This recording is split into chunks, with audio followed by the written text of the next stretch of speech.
तो हमर जवानिया शिवांशु रिकॉर्डिंग स्टूडियो बानावर बिशुनगंज। तो हमर जवानिया मिक्स बाय मनीष आर्या के आगिया बुझावाई दा ए भौजी हमर सदिया कराई दा ए भौजी तनी डलिया सजाई दा ए भौजी हमर सदिया कराई दा ए भौजी तनी डलिया सजाई दा ए भौजी तो हमर जवानिया के आगिया बुझावाई दा ए भौजी तो हमर जवानिया के आगिया बुझावाई दा ए भौजी हमर सदिया कराई दा ए भौजी तले डलिया सजाई दा ए भौजी हमर सदिया कराई दा ए भौजी तले डलिया सजाई दा ए भौजी तो हमर जवानिया के आगिया बुझावाई दा ए भौजी तो हमर जवानिया के आगिया बुझावाई दा ए भौजी तो हमर जवानिया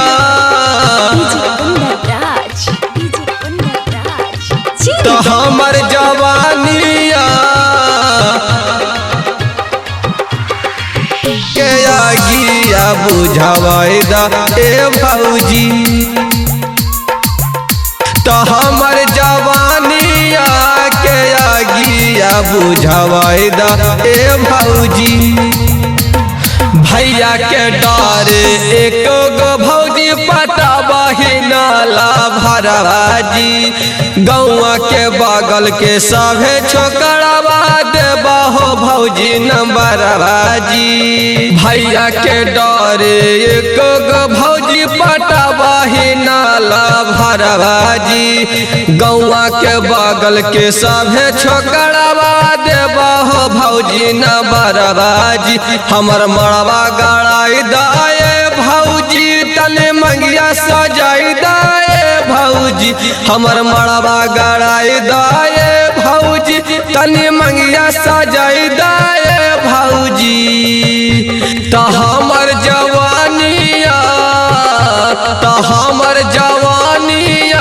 के आगिया बुझावाई दाए भौजी तो हमर जवानिया के आगिया बुझावाई दाए भौजी तो हमर जवानिया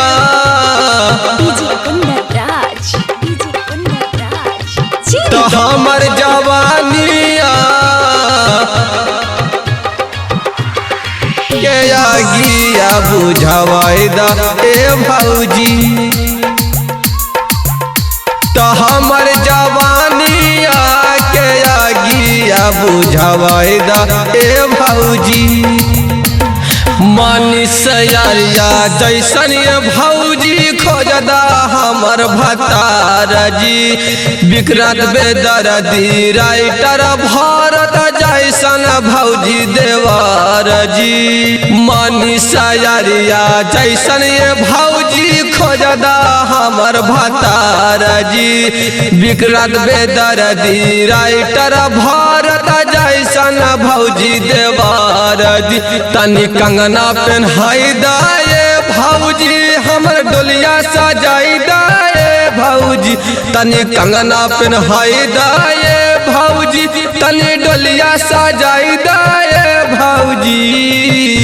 तो हमर जवानिया के आगिया बुझावाई दाए भौजी